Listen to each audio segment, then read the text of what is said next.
Hello my dear students, welcome to dream classes. जल्दी से जुड़ जाइए, आज की इस क्लास को ज्वाइन करिए सभी स्टूडेंट। जैसा कि आप सभी स्टूडेंट को थंबनेल में दिख रहा होगा कि आज का जो हमारा टॉपिक है वो हिस्ट्री को लेकर के है। तो जल्दी से हो जाइए तैयार और आज के इस क्लास को अंत तक जरूर देखिएगा, ठीक है।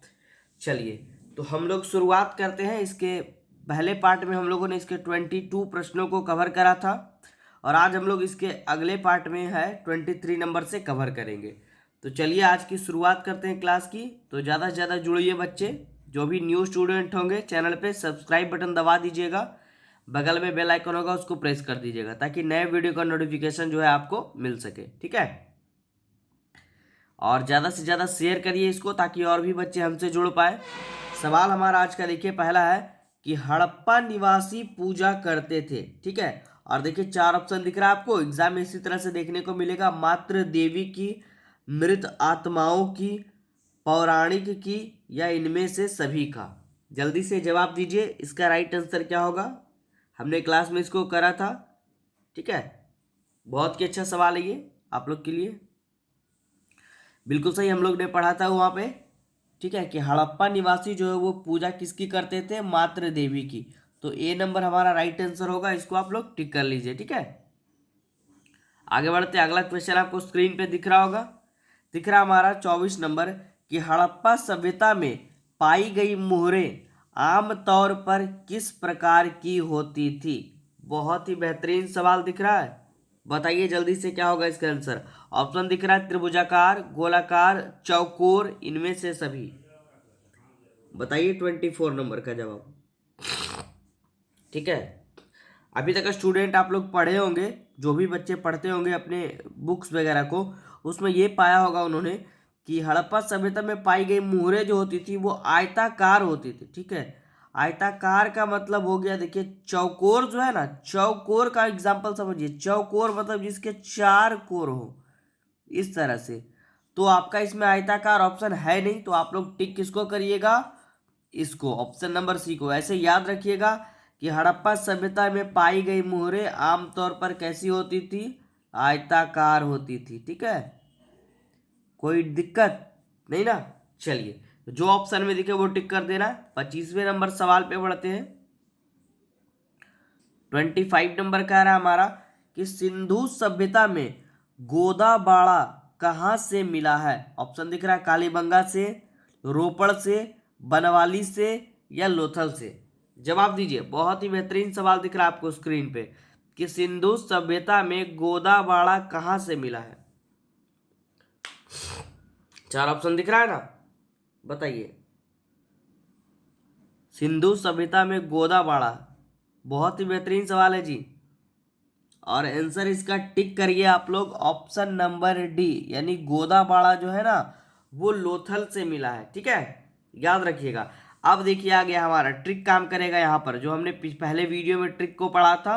तो जिन बच्चों ने वीडियो वो वाला नहीं देखा है, हमारे प्लेलिस्ट में जाइए, चैनल के प्लेलिस्ट में आपको दिख जाएगा। इसके पार्ट 1 को देख करके आइए आप, और आपका एक एक नदी वाला टॉपिक हमने क्लियर करवा दिया था, ठीक है। क्या है सवाल हमारा, मोहनजोदड़ो किस नदी के किनारे स्थित है। तो हमने वहां पर एक ट्रिक पढ़ा था, लोभ में मौसी कंगी हारी। तो मौसी, ये देखिए ये मौसी वाला ट्रिक हमने पढ़ा था ना जी, मौसी वाला। तो देखिए ये मोहनजोदड़ो और स से सिंधु नदी। तो इसका राइट आंसर क्या होगा, ऑप्शन नंबर डी, है ना। काम कर रहा है हमारा ट्रिक। चलिए अगला देखिए, 27वां नंबर सवाल आप लोग को दिख रहा होगा। बहुत ही अच्छा सवाल यह भी है कि हड़प्पा सभ्यता का नगर था कैसा था। ऑप्शन देखिए, 2 स्तरीय, 3 स्तरीय, 1 स्तरीय, इनमें से सभी।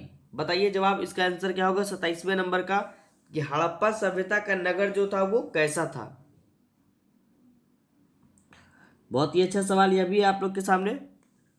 और इसका जो राइट आंसर होगा वो हमारा हो जाएगा ऑप्शन नंबर ए। हड़प्पा सभ्यता का जो नगर था ना वो 2 स्तरीय था, ठीक है, द्विस्तरीय। आगे बढ़ते हैं 28 नंबर पे। दिख रहा है आपको स्क्रीन पे सवाल, देखिए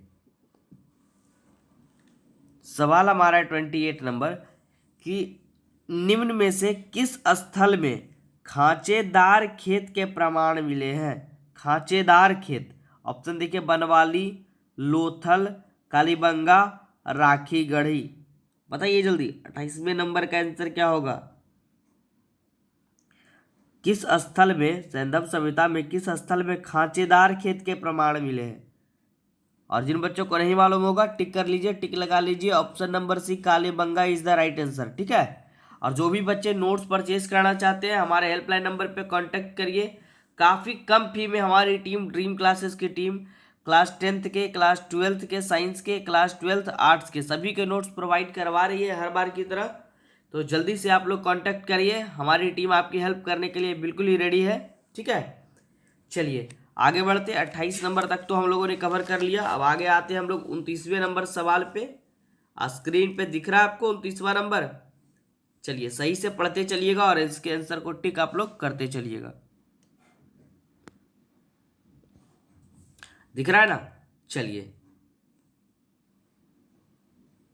क्या दिख रहा है, देखिए सवाल नंबर 29 कि हड़प्पा की बस्तियों से 2000 से अधिक मोहरें पाई गई हैं, तो ये बनी होती है, किसकी बनी होती थी। ऑप्शन देखिए दिख रहा है, लोहे की बनी होती थी, चांदी की, फिरोजा पत्थर की, या सेल खड़ी की। बहुत ही बेहतरीन सवाल है और आप लोग को ये सवाल आगे भी कॉम्पिटिटिव एग्जाम में भी देखने को मिलेगा कि हड़प्पा की बस्तियों से 2000 से अधिक मोहरें पाई गई है और ये किसकी बनी होती थी। चलिए याद रखिएगा, बहुत ही अच्छा सवाल है, बोर्ड एग्जाम में भी आपका ये चांस है इस बार। तो इसका राइट आंसर होगा ऑप्शन नंबर डी, सेल खड़ी से बनी होती थी। ठीक है, अगला देखिए 30वां नंबर सवाल तो दिख ही रहा है स्क्रीन पे आपको और बेहतरीन सवाल है, बीवीएम ने करवा दिया है बोर्ड एग्जाम के लिए कि बनवाली किस राज्य में स्थित है। अगर आपने इसके पहले वीडियो को पढ़ा होगा तो वहां पे जरूर इसके बारे में डिस्कशन हुआ होगा। गुजरात, हरियाणा, राजस्थान, पंजाब। ठीक है, जवाब दीजिए 30वें नंबर सवाल का। ठीक है, इसका राइट आंसर होगा जी बनवाली, जो हमने बताया था पिछले क्लास में, हरियाणा के हिसार जिले में स्थित है। आप लोग अच्छे से याद कर लीजिए, जिन बच्चों को नहीं मालूम है वो टिक लगा लीजिए। ठीक है, आगे बढ़े। चलिए 31वां सवाल देखिए स्क्रीन पे दिख रहा है, कितना बढ़िया सवाल है कि हड़प्पा सभ्यता में सब साधारणतया किस दिशा में रखकर दफनाए जाते थे। सवाल को समझिए, हड़प्पा सभ्यता में सब यानी व्यक्तियों की लाश जिसको हम लोग कह सकते हैं, मृत व्यक्तियों को साधारणतया किस दिशा में रखकर दफनाए जाते थे। पूर्व पश्चिम, उत्तर पूर्व, उत्तर दक्षिण, दक्षिण पश्चिम। बताइए, 4 ऑप्शन दिख रहा है आपको। 31वां नंबर सवाल याद रखिएगा, बहुत ही अच्छा सवाल है कि हड़प्पा सभ्यता में जो शव है ना वो साधारणतः जो है ना उत्तर दक्षिण दिशा में रखकर दफनाए जाते थे। और आपने एक साइंस में पढ़ा होगा चुंबकीय सुई के बारे में, वो अभी उसको आप स्वतंत्र रूप से अगर छोड़ दीजिएगा तो वो उत्तर दक्षिण की दिशा में जो है ना अपने आप वो ये करेगा, डिनोट करेगा, दिखाएगा। ठीक है, याद रखिएगा, सब जो है साधारणतः उत्तर दक्षिण दिशा में रखकर दफनाए जाते थे। 32वां नंबर सवाल आपको दिख रहा है स्क्रीन पे। 32 नंबर हमारा कह रहा है कि निम्नलिखित हिंदू देवताओं में से कौन सैंधव सभ्यता के प्रमुख देवता थे।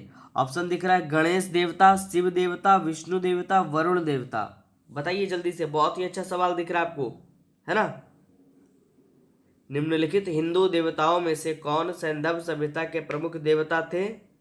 गणेश देवता, शिव देवता, विष्णु देवता, वरुण देवता।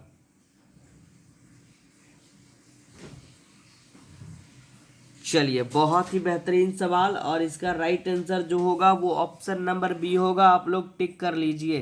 ठीक है, शिव देवता इज द राइट आंसर। कि हिंदू देवता में से कौन सैंधव सभ्यता के प्रमुख देवता थे, तो शिव देवता।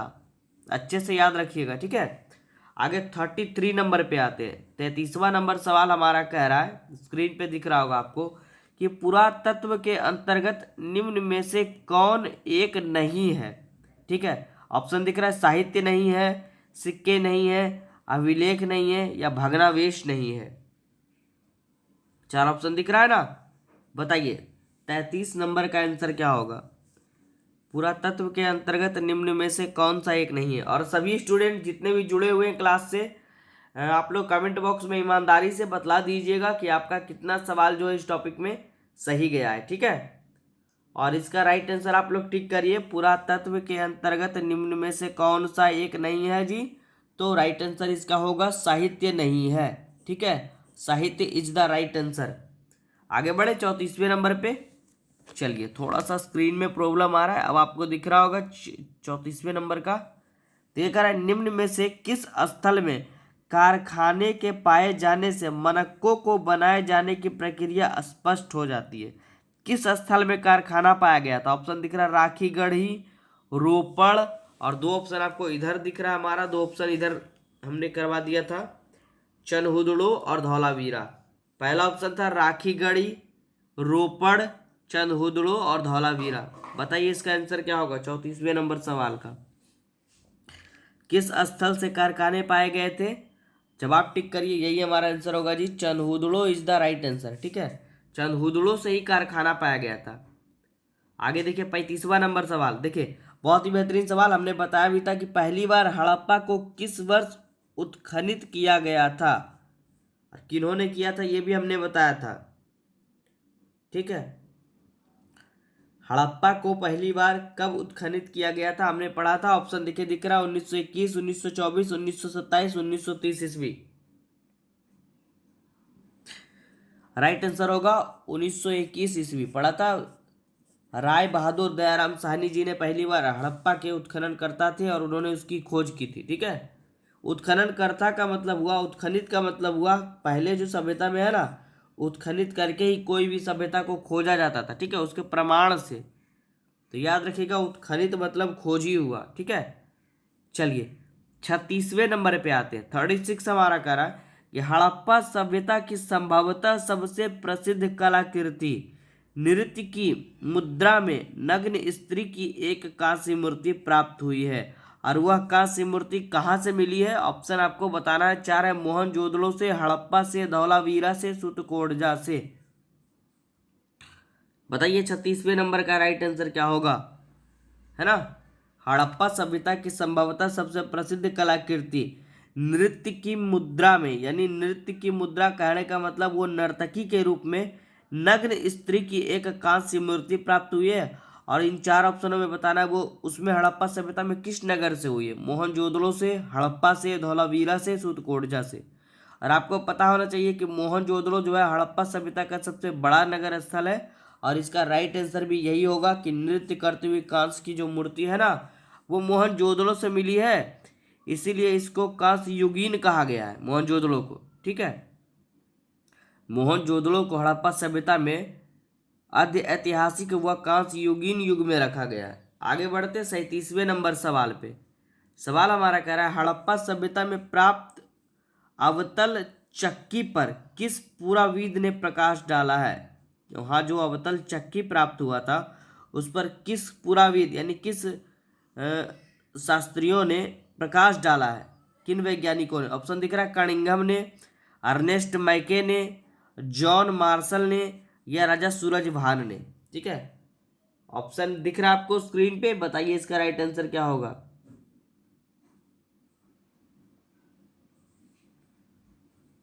जल्दी से बताइए जी, 37 नंबर का जवाब क्या होगा? ऑप्शन याद रखिएगा, 37 का ऑप्शन नंबर बी होगा। अर्नेस्ट मैके ने ये बतलाया था। ठीक है, उन्होंने प्रकाश डाला था, अर्नेस्ट मैके ने, कि हड़प्पा सभ्यता में प्राप्त अवतल चक्की जो है ना उस पर पुराविद ने प्रकाश डाला था, अर्नेस्ट मैके ने। ठीक है, आगे बढ़ते 38वें सवाल पे। कह रहा है देखिए हड़प्पा टीले का उल्लेख सर्वप्रथम 1826 ईस्वी में किसने किया था? हड़प्पा टीले का उल्लेख सर्वप्रथम 1826 ईस्वी में किसने किया था? चार्ल्स मैसन ने, जॉन ब्रंटन ने, विलियम ब्रंटन ने, या सर जॉन मार्शल ने? बताइए 38वें नंबर का जवाब क्या होगा? बहुत ही अच्छा सवाल दिख रहा है आपको। हड़प्पा टीले का उल्लेख सर्वप्रथम 1826 में किसने किया था? याद रखिएगा जवाब होगा Charles Masson is the right answer. ठीक है, आगे बढ़े। चलिए 39वां नंबर सवाल तो दिख रहा होगा, ऑप्शन आपको नहीं दिख रहा होगा, अब दिख रहा होगा, है ना? कह रहा देखिए राय बहादुर दयाराम साहनी ने कहाँ उत्खनन करवाया था? अभी हमने पीछे पढ़ा था इस टॉपिक के बारे में। ऑप्शन दिख रहा है मोहनजोदड़ो, हड़प्पा, लोथल, कालीबंगा। बताइए जी क्या होगा इसका आंसर, है ना? तो राइट आंसर आपको पता ही होगा, एकदम इजी सा सवाल है। इसका राइट आंसर होगा Harappa is the right answer. 1921 ईस्वी में दयाराम साहनी ने इसका उत्खनन करवाया था, हमने पीछे पढ़ लिया। और अभी हम लोग पढ़ेंगे इसके अंतिम सवाल पे। तो हमारा ये चैप्टर 1 जो है वो बेसिक से एकदम क्लियर हो गया हम लोग का। और आज का हमारा अंतिम सवाल आपको स्क्रीन पे दिख रहा होगा कि सिंधु सभ्यता को किस श्रेणी के अंतर्गत रखा गया है? ठीक है, 4 ऑप्शन भी दिख रहा है आपको, ऐतिहासिक काल, आदि ऐतिहासिक काल, पूर्व ऐतिहासिक काल, इनमें से कोई नहीं। अभी कुछ देर पहले अगर बच्चों ने ध्यान दिया होगा तो हमने इस पर डिस्कशन भी करा था कुछ देर, कि सिंधु सभ्यता को किस श्रेणी के अंतर्गत रखा गया है। और राइट आंसर इसका हो जाएगा ऑप्शन नंबर बी। अच्छे से टिक लगा लीजिए, आद्य ऐतिहासिक काल के अंतर्गत इसको रखा गया है। ठीक है, तो चलिए आज के इस क्लास में हम लोग इतना ही, ये मिनी क्लास रहा हमारा। तो आप लोग बने रहिए हमारे साथ और अगले वीडियो का इंतजार करिए, और बहुत ही जल्द आप लोग के सामने अगला वीडियो आएगा। तो तब तक के लिए ऑल द बेस्ट, अपनी तैयारी को जारी रखिए और ड्रीम क्लासेस को सपोर्ट करिए, जुड़े रहिए हमारे साथ और नेक्स्ट वीडियो का इंतजार करिए। और अगर वीडियो अच्छा लगे हो तो लाइक व शेयर जरूर करिए। ठीक है, चलिए।